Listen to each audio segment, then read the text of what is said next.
Good morning. This is Everything That Remains by the Minimalists, and I'm reading part 2, which is from chapter 1, that starts on page 16. And now here we are, submerged in fluorescent light, young and ostensibly successful. A few years ago, a mentor of mine, a successful businessman named Carl, said to me, "You shouldn't ask a man who earns $20,000 a year how to make $100,000. Perhaps this apothegm holds true for discontented men and happiness as well. All these guys I emulate, the men I most want to be like, the VPs and executives, aren't happy. In fact, they're miserable. Don't get me wrong, they aren't bad people, but their careers have changed them, altered them physically and emotionally. They explode with anger over insignificant inconveniences. They are overweight and out of shape. They scowl with furrowed brows and complain constantly as if the world is conspiring against them. Or they feign sham optimism, which fools no one. They are on their second, third, or fourth marriages, and they almost all seem lonely. Utterly alone in a sea of yes men and women. Don't even get me started on their health issues. I'm talking serious health issues: obesity, gout, cancer, heart attacks, blood pressure, you name it. These guys are plagued with every ailment associated with stress and anxiety. Some even wear it as a morbid badge of honor, as if it's noble or courageous or something. A coworker, a good friend of mine on a similar trajectory, recently had his first heart attack at age 30. But I'm the exception, right? Really, what makes me so different? Simply saying I'm different doesn't make me different. Everyone says they're different, says they'll do things differently, says things will be different when I'm in charge, or I just need to sacrifice a few more weeks, months, years until I make it there. But when we get there, wherever there may be, and then what? We don't work less. If anything, we work more hours, more demands, more responsibility. We are dogs thrashing in the collars of our own obligations. On call like doctors, fumbling through emails and texts and phone calls on the go, tethered to our technology. But unlike doctors, we're not saving anyone. Hell, we can't even save ourselves. Someone yawns across the table, either Travis or Kent. Or was it Sean? And now I'm yawning. It's not even 9 a.m. and I'm already on my third coffee, taking huge swigs, trying to compensate for last night's hurried, restless sleep. I'm tired of being this tired. I have nightmares about my job almost nightly. The nightmares often involve my boss yelling at me or asking me to do something I don't know how to do. I usually wake up panicked, nauseated with guilt. The projector is producing the sedulous sounds necessary to keep its blurry image emulated. My phone, a corporate-issued BlackBerry, vibrates on the table in front of me. My mother's name, Mom, ignites the caller ID. I click the ignore button to extinguish the screen. I haven't spoken with Mom since when? Like Thanksgiving? Has it really been that long? Mom moved to St. Petersburg, Florida a few months ago to retire, which I think means to live off Social Security in a small, government-subsidized apartment building for seniors. I haven't visited yet, but Florida sounds like a nice place. At least it does in her emails, to which she usually attaches photographs of sandy beaches and out-of-focus sunsets, and mostly her dog, a yappy Yorkshire Terrier named Sarah, which is literally short for serotonin, to whom Mom feeds ice cream and peanut butter and parades around town in colorful sweaters with matching bows mounted to her little head. Sarah is the center of Mom's empty nest world. You can see it even in the pictures. Mother and dog posed yearbook style in their overstuffed apartment, cheeks and midsections expanding healthily, dolled up in post-retirement ever to pose. They seem relaxed and happy, and Mom appears to be sober, displaying her real smile through false teeth. My BlackBerry screen lights up again to notify me of Mom's voicemail. The meeting is adjourning. Laptops close. Overhead lights flicker on. A general sense of relief galvanizes the semi-sedate crowd. The room begins to evacuate, disassemble. All the smokers scatter first, jutting toward the exits on both sides of the room like they're escaping a burning building. It might be sort of nice to be a smoker right now, to have something to look forward to. I look up and Ryan is already gone, dematerializing as he often does. Moments later, I notice his feet under a bathroom stall's barrier, trousers bunched around his ankles, partially covering his $400 shoes. I'm wearing the same brand, black cap-toe Oxfords, polished and ready for duty. I'm washing my hands when I hear the toilet flush and the stall door swing open with great force. How are things with that new girl? I ask Ryan's reflection in the mirror. Which one? He says, feigning confusion. The redhead, the one from the bar, I say, and pull a paper towel from the wall dispenser. Last week, he introduced me to this new girl, who he seemed to really like, though I've forgotten her name. Well, how should I put this, he says through a wry smile. She and I went out Friday night, dinner and then drinks. Then we took her car back to her place. We started making out on her couch. And one thing led to another. We both had too much to drink. Things got a little weird. Not out of control, just weird, just tearing clothes off and stuff. I fix my hair in the mirror as he continues his tale. Anyway, we both passed out at like 3 a.m, but she had to be at work at like 8, so I slept in and told her I'd just walk to my car, which wasn't that far away. Maybe like a mile or so no big deal, right? But the next morning I couldn't find my underwear or my belt, and my jeans were ripped down the front at the zipper, and her glitter was all over me. Glitter? My walk of shame looked like I'd hooked up with an undomesticated unicorn. I look at him with half scorn and half envy. Although he was married at 18, Ryan has been divorced for 5 years, the same amount of time I've been married. I have it in my head that he is living the ideal life, having fun, doing interesting things, dating attractive women.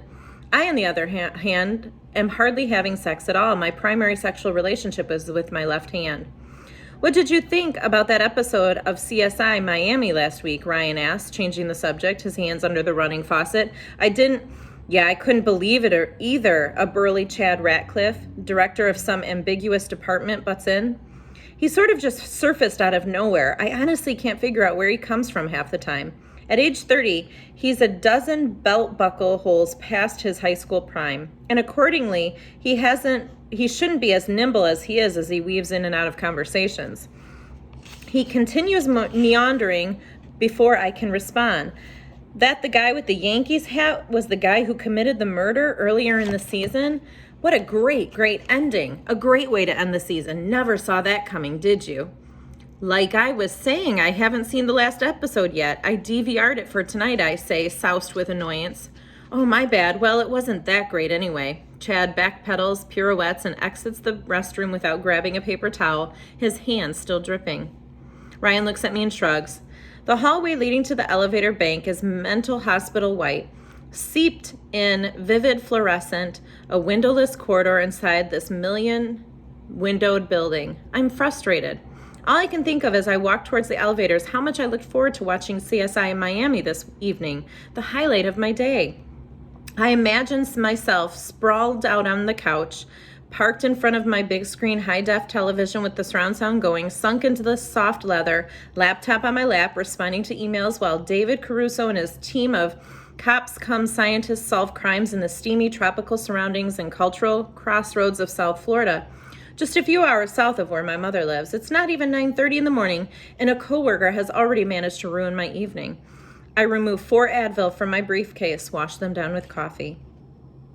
The elevator dings, and when the doors open, the tiny vessel regurgitates a handful of employees, leaving one other person in the elevator, our company's CEO, Rod Bracken. Rod is a man with whom you don't want to share an elevator. People, in fact, go out of their way, taking massive, often irrational precautions to avoid the intimidating pseudo-interrogation that inevitably occurs during an elevator ride with Rod. I would personally run a half marathon in stilettos to avoid being in the same claustrophobia-induced space as him. But it's too late for me, so I step on board and press the button for the 16th floor. I can do this. It's just a few floors. Hey, Jason, good to see you. Rod's false excitement interrupts my thoughts. I'm not sure why he thinks my name is Jason. He has likely mistaken me for Jason Epperson, a colleague of mine who has a somewhat similar role, but who is also a foot shorter than me. Tallness-wise, Rod is situated somewhere between tall and very tall, roughly my height, and yet he seems to tower over me. He is expensively dressed, tailor-made everything. His posture bespeaks elitism. So far removed from my world, it's impossible to imagine him grocery shopping or folding laundry or jamming change into a parking meter. He speaks in a gruff smoker's voice, not unlike that of a conservative talk show host. There's a 100% chance he voted for George W. Bush twice. But then again, I might have too. That's what you're supposed to do in this circle. How's it going out there in the stores, Jason? He asks, a candid smile pasted on his weathered face. Rod is savagely tan. He extends a large hand for me to shake. His grip is devastating.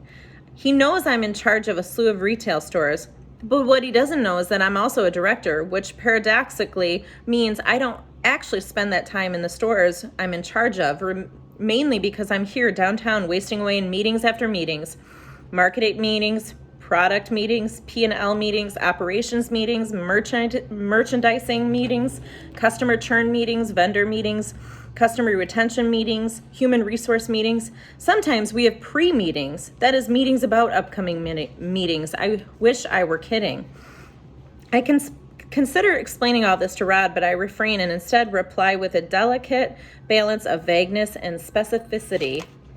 Strategically placed BS laced with a few data points that I hope will keep my particular brand of BS from sounding like complete BS. The elevator might as well be moving backward at this point. It's just now dinging for the 12th floor. Rod looks at me solemnly. Can he see through my cellophane layer of gibberish? Then, quite unexpectedly, the moving coffee stops with a jolt, and I'm saved when the doors part like a scene from the Bible and he exits onto the plush wood grain 12th floor, the mystic executive floor. It's odd that the executive floor is on a lower floor than mine, as though one must travel the depths of hell to make it back to purgatory. Rod looks back into the elevator, looks me in the eyes. We need a good sales month out there. I'm counting on you, Jason, he says as the doors close between us. Relief washes over me. I squeegee my face with my right hand, breathing in through my nostrils, and after holding my breath for 2 more floors, I breathe out a deep yogic breath.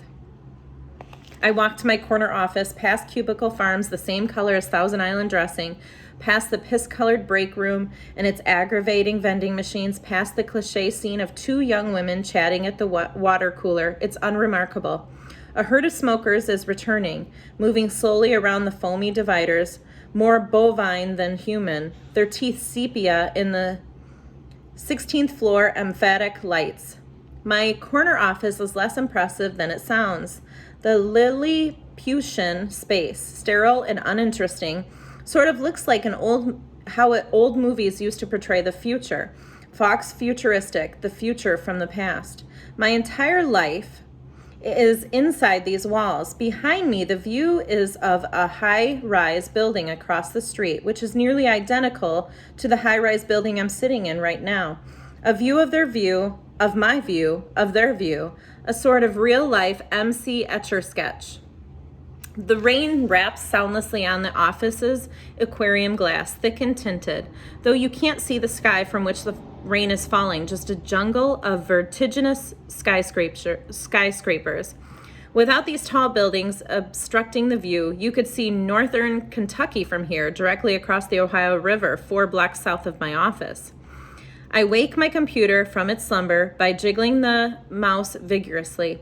Phil Collins's percussion-heavy hit In the Air Tonight, a song released the same year I was born, is seeping through my computer's tiny speakers, sating my Patrick Bateman-esque appetite for Collins solo stuff. I can't help but sing along while scrolling my email queue. Well, I remember I even mimic the dramatic drum sequence that leads Collins into the final chorus. My inbox is bloated with 240 messages. Ding. Make that 241 messages still mounting.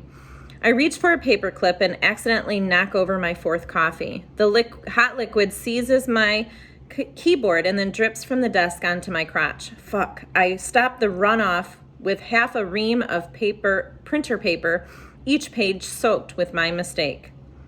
My life occurs mostly in boxes.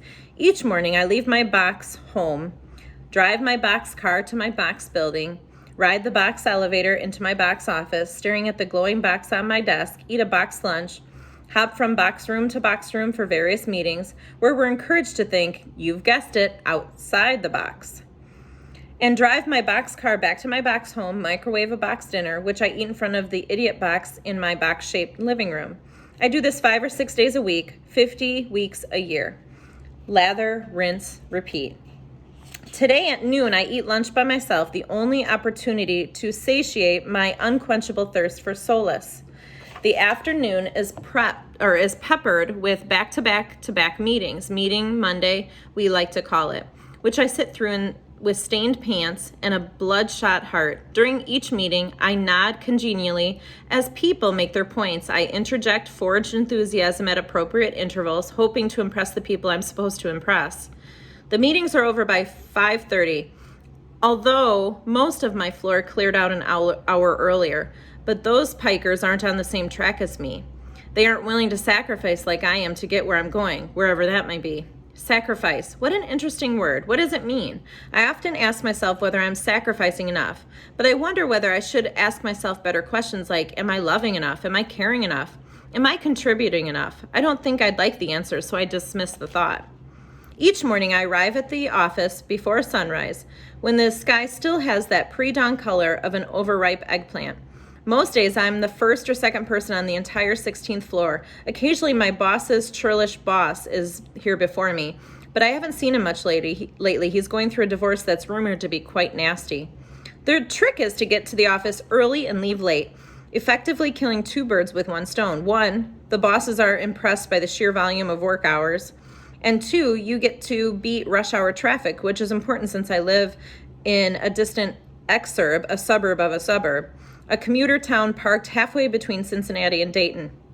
Even when there's no traffic, it takes me 45 minutes to drive home, 3 times that during rush hour. So I stick around the office most nights until 7, when it's just me and Omar, the friendly, ageless Nigerian cleaning guy who loves to overwater everyone's plants.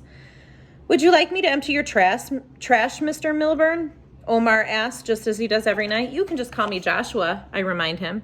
Yes, sir, Mr. Joshua, he says, and then removes the thin plastic liner from my wastebasket. Merry Christmas, he adds before he wheels and exits my office.